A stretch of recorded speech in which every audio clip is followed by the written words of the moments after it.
I once met a woman who loved hummus so much she referred to herself as a hummus sexual. So today we're sharing our recipe for hummus with the secret ingredient that makes it super delicious. The secret ingredient is miso.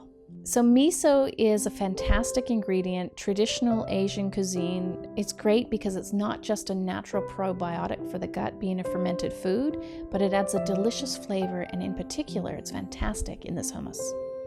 So hummus is one of those super simple recipes to make. What you're going to start off with is 2 cups of chickpeas. I like to cook them, and what I do is I'll leave them overnight in the actual water. Remember, when you're soaking the chickpeas, you want to drain the water they've soaked in and then cook them in fresh water until they're tender.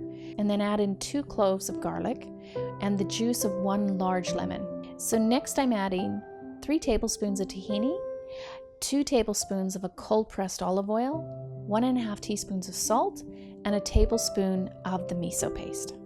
And we're using a chickpea miso because we're making a chickpea hummus.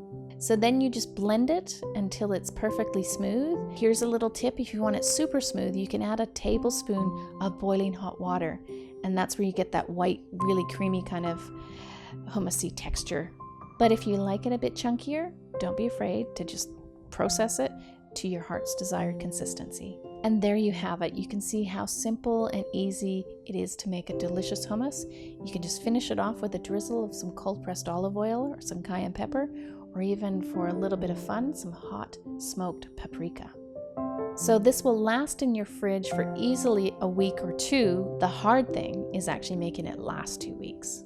So for more delicious recipes like this that won't spike your blood sugar, are super easy to prepare and absolutely delicious, click the link below to find out more about our 21-day sugar-free challenge.